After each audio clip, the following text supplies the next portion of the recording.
Hello and welcome back to episode 21 of the Epic Classroom Podcast. My name is Trevor Muir, and I have been a middle and high school teacher, as well as a teacher of future and current teachers, and I love a good story. And I love to explore ways to help students live out great stories and for their educators to thrive in their own. And that's what we talk about on this podcast. Whatever you teach or however you serve in schools, how can you lead a more impactful, dynamic, and meaningful, and really just an epic classroom? All right, everybody. Well, it is good to be back on the pod. It has been a crazy couple of weeks in the Muir household. If you've been paying attention to the news, you may have seen that a really big hurricane moved over the Gulf of Mexico, and then it made a hard right turn into what is called Charlotte Harbor and made its way right across my hometown of Port Charlotte, Punta Gorda area. And this is where I spent my whole childhood, and I lived through a really big hurricane when I was in high school, and it was just this big, massive, disruptive, and memorable event. And it's been 18 years since then, since the last hurricane hit my hometown, and then Hurricane Ian turned right just like Hurricane Charlie did, and it went right over our town. And I just spent a couple days in just some pretty big feelings of anxiety as I watched it make its move and cause a lot of disruption. And all of my love and prayers are for the people who have been affected by it and who have lost loved ones by it and have just felt that massive disruption all over again. And one of the people who was in the middle of the storm who experienced the eye this time around was my grandpa. And he is 84 years old and lives down there without a whole lot of family around. And so as soon as the storm passed, I loaded up and I met my brothers and we drove all the way down. I live in Michigan. My brothers are in Tennessee. We drove all the way down to Florida, and it took a long time, but finally we made it to my grandpa, and we spent 2 days of doing nothing but working hard and using chainsaws and cleaning up trees and bringing him gas and food and provisions. And I just got a text message that his power just turned back on after more than a week and a half without it. And so it was just this whole journey and adventure, and it was a lot of work and a lot of travel, and it was absolutely worth it. Just to get to share a little bit of love and gratitude with my grandpa. I remember when I got there, he said to me, he's like, "I don't know how we're going to pay you guys back for this." And I was like, "Pops, you helped raise us. We're paying you back." And I don't know. I don't even know why I'm saying this on the podcast, other than there's something really special about family, especially finding ways to serve and help them when they need it most. And I got to do that. And it was such a joy to get to join up with family and go and tackle a big problem together. We were all so motivated as we got down there. And that motivation fueled the effort we put in the rest of that weekend. And I guess there's my education tie to it, because, our best work comes when we care about it, right? Like when we actually have motivation, there's purpose that's fueling the work that we're doing. We work so much harder. You know what I mean? Like if I was asked to go down there with a chainsaw and there was no big event and no destruction, it was just a job to cut up trees and do it for the sake of making money or whatever typical reason you might do that, I might not have worked as hard as I did. I might not have waded through 2 feet of water and almost had a tree fall down on me and got up early and stayed up late working and sweating. But when there was a good reason for it, when it was to serve this beloved grandfather who had such a pivotal role in my life, who still does, it's like, yeah, it didn't take a whole lot of convincing to hop on a plane to Tennessee and then get in a truck and drive 18 hours to do this, because there was something fueling it. There was something that was persuading us, engaging us to put in the work, and that was purpose. There was this deep purpose to it. And I'm always, as an educator, trying to figure out how can I articulate the purpose of the work before my students? And so whether that's the kids in the classroom or if I'm working with teachers, how can I help people understand that what we're doing matters here, right? There's this underlying why that can fuel our how. And what we find over and over again, and research backs this up as well, is that when we are doing work that we understand is meaningful, when the why has been articulated to ourselves, or when we have metabolized the purpose, we've been able to really digest why we're doing this work, our output is tenfold. We put in so much more effort, and we do better work when we know there's a good reason behind it. And today I want to talk about boredom. And I talked about this on episode 2, but I wanted to take a different look at it. Because, we live in a society, a culture that seems pretty anti-boredom, right? Like there's just this constant barrage of media and social media and noises and advertisements and color. I mean, you can't go anywhere without looking at a big billboard. And I feel like that's teaching us that you should never be without stimulation, right? Like that you should never go a moment of life without being bored. Boredom is the enemy. And it's the enemy of the classroom. You never want to let your students be bored. And it's the enemy of parents. You never want to let your kids be bored. And yet, I think that's all wrong. I think we're missing something when we see boredom as this enemy. And yet, again, we live in a culture. If you live here in the States, if you live elsewhere, maybe it's different for you. But the culture I live in seems to be anti-boredom. Boredom is bad. And I went on Thursday of last week, I went on a speaking gig in the Winnipeg area in Manitoba. And so I flew into North Dakota and then rented a car and made the 3-hour journey north. And as I was driving through the prairies of North Dakota, about every half mile, there's a big billboard on the side of the road. And if you live in America, you know exactly what I'm picturing here, whether it's a billboard for McDonald's or a business or just some type of message somebody wants to get out there. You can't go very far driving on the interstate system in America without having something advertised to you, and really without something to look at and something to read and something to occupy your mind. That's kind of the standard. And then I got to the border, and I got through customs, which for some reason freaks me out. I don't know why. Maybe it's because he wanted to know, this border patrol wanted to know every single thing I was planning to do in Canada the next day. And finally, when he let me through, I started driving. And if you've ever driven across the American-Canadian border, there's not really a defined difference in what it all looks like. It's just, there's just a big old fence along the fields, but otherwise it just looks like everything else, except the kilometer signs. And also, there's just no billboards. As I started driving into Canada, I'd go miles and miles and miles without any advertisements, just open space as far as you can see of farms and fields and trees and rivers, but none of the billboards. And I was just kind of shocked by this, because you cannot go anywhere in America without seeing these billboards. And then I get to Canada, and it was just no billboards, none of the things to do along the ride, to read and take your brain's focus away from whatever else it is. You're just there, and there's nothing to see. And I don't know, the reason that really hit me, I think, is because our culture seems to be so anti-boredom. And I think there's a problem with that.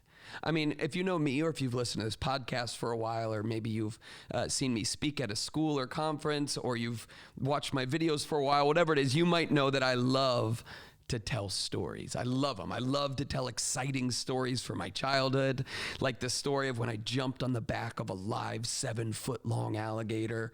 Or I could tell you about the hurricane. I could tell you about the time the Hurricane Charlie knocked over my great-grandparents' apartment, and I had to piggyback my 90-year-old great-grandmother out of the wreckage during the eye of the storm. I mean, I could spend all day sharing about losing that soccer game because I wasn't paying attention in the goal, or I could talk about playing pranks on the school bus with my friends.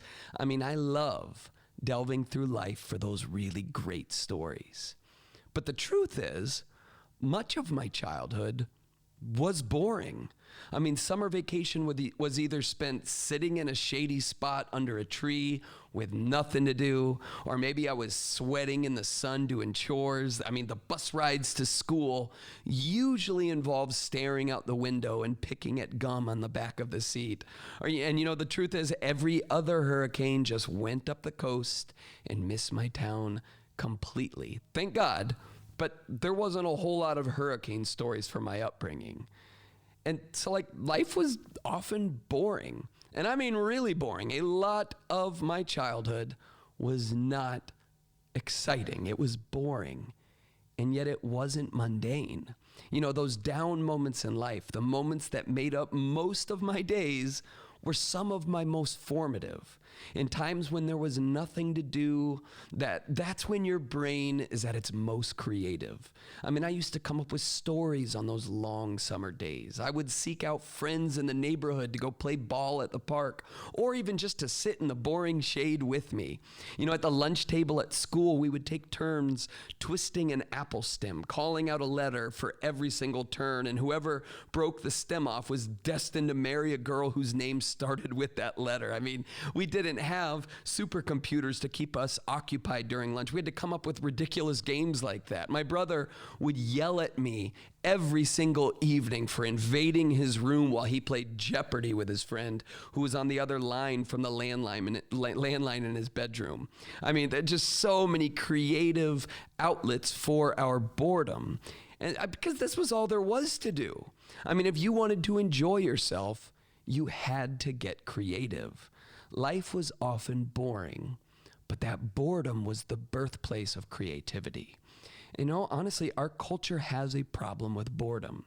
It's become the enemy of people, synonymous with bad. It's bad for us to be bored. School should always be exciting. Schedules should always be packed with soccer practice or ballet practice or clubs or birthday parties. Road trips are defined by iPads and movies. We've got unlimited data plans that are replacing Wi-Fi passwords. We feel guilty when we have a Saturday with nothing planned, as if sitting at home with nothing to do is like a sin against our culture. And you know, as a result of this, we have a much less bored society. You know, my son has friends in third grade who have newer iPhones than me. And I'm talking several years newer than me. In third grade. I mean, those kids never have to be bored. Because the truth is, it's hard to get bored if you have your cell phone. There's always something new to play or look at or think about or be distracted by when you have a phone. And now we've got third graders and probably a lot younger who have brand new iPhones. You know, as a teacher, one of my greatest competitors for students' attention was Fortnite being played underneath their desks. I mean, why do I have to put my phone away, Mr. Muir? They'd ask me. And I'd always reply, because we're about to read this book. But that's boring, Mr. Muir. Well, I don't think it is, especially if you dedicate some mental space to it. But that does take work. That takes embracing some silence. That means looking up from a screen into the world that you're actually in. And it might not always be exciting, and maybe even a little boring at times, but that's perfectly okay. You know, a school district in the city that I live just instituted this district-wide ban on cell phones for all students in the school. During school hours, students are not allowed to have a cell phone in their possession. And you have to imagine, of course, there was this huge outcry from many parents and a lot of students and even some of the teachers about the cell phone ban. I mean, parents would say, what if I needed to get in touch with my child during the day? What if there's an emergency? And students, of course, said, but my cell phone's a very real part of my world. I mean, my school needs to accept that this is a reality. And some teachers would say at the school, I heard from many teachers that work there, they'd say, well, from video projects to conducting research, I have my students utilize their phones all the time. They're actually a tool in my classroom. And of course, we hear from society, if we want people to know how to use technology responsibly when they're adults, we have to teach them that in school. I mean, I get it. These are all legitimate reasons to not ban phones.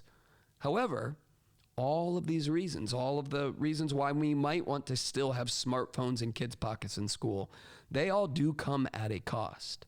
You know, from the increasing mental health issues in young people that have a direct correlation to cell phone usage, to the constant disruptions that happen because of them, we have to weigh the pluses and the minuses of this technology in schools. And at a deeper level, we have to consider the ramifications of a society that doesn't know how to be bored. When I get home from work, I often have to lock my phone in a drawer in my kitchen.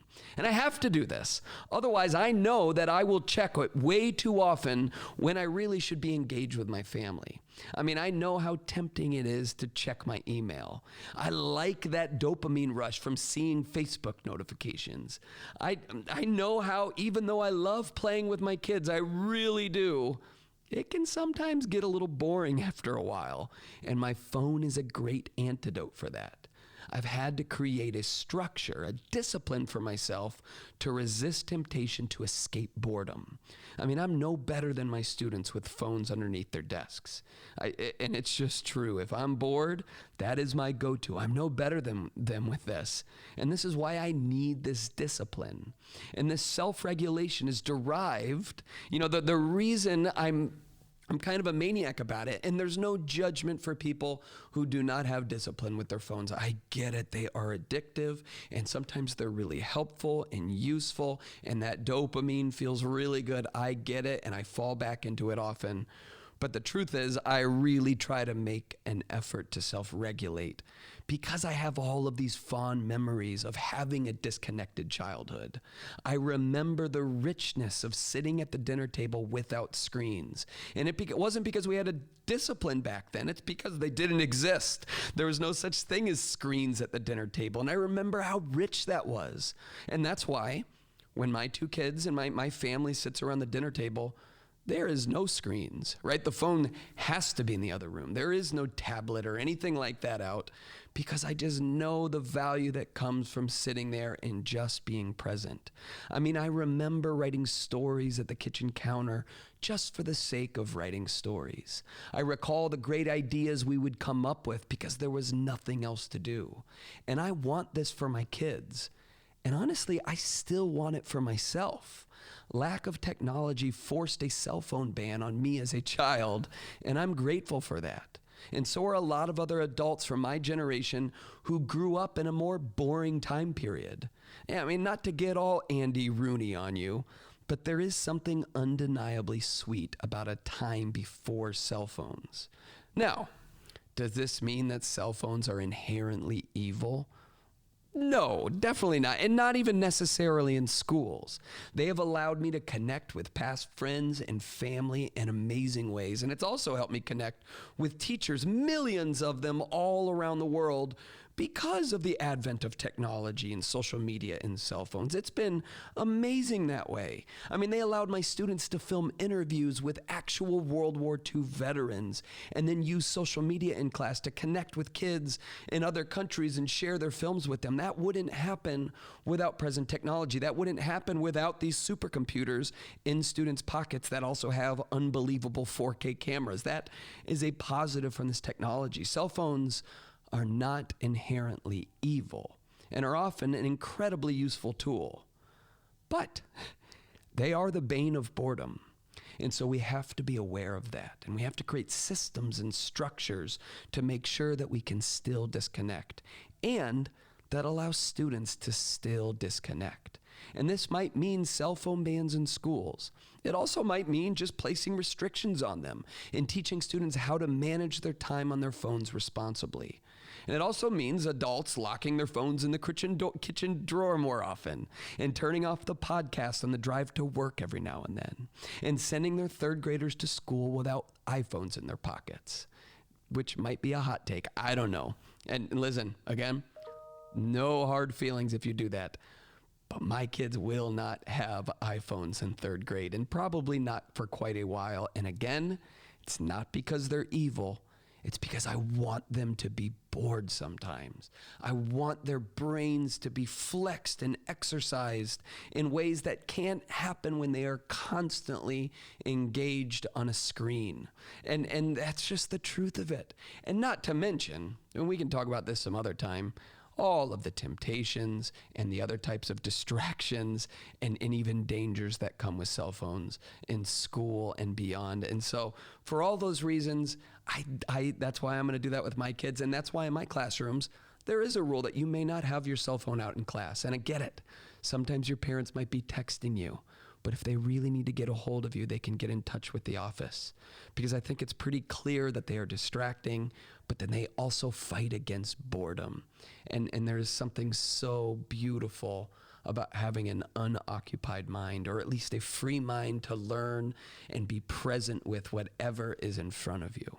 And so, as we think about boredom, as we think about moving forward into this constantly evolving, developing 21st century, I think we have to ask, what kind of people do we want our students to be in the present, but then also be in the future?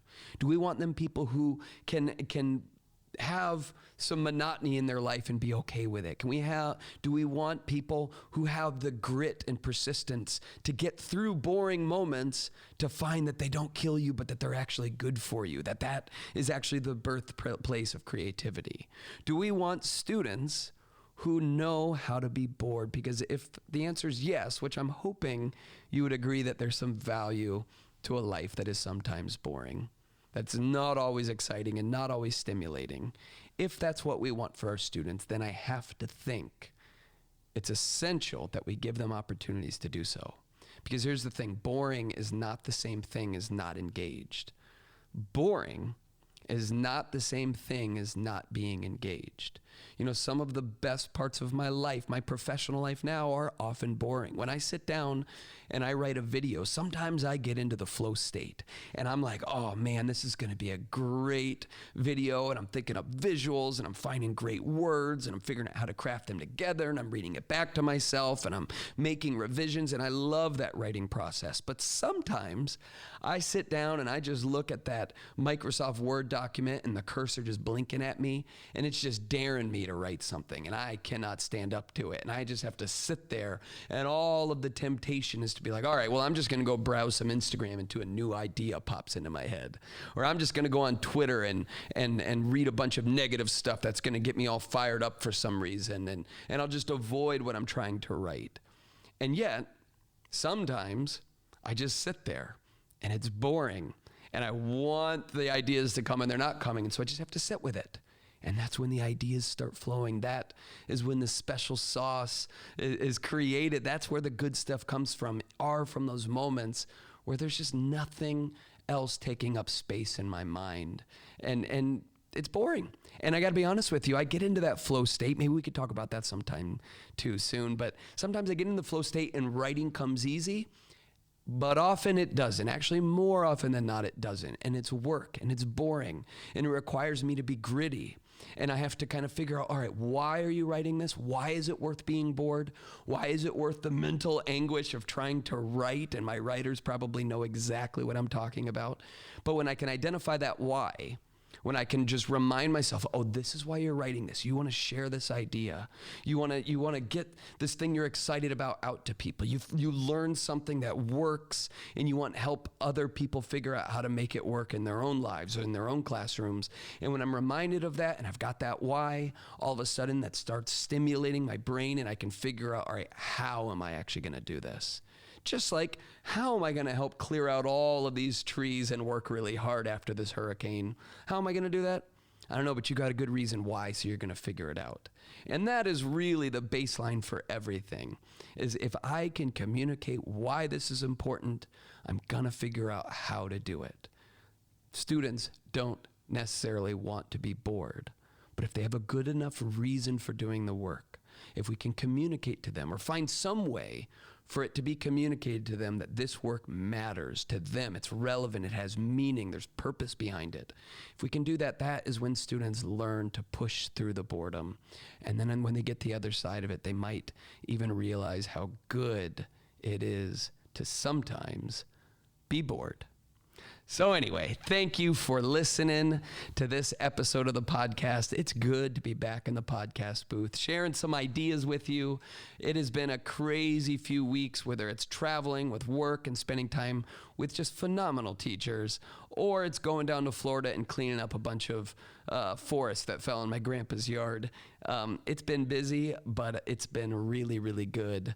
And it's good today, though, just to be sitting and chatting and thinking about things that can make us into better teachers and people and friends. And that's what I like to do.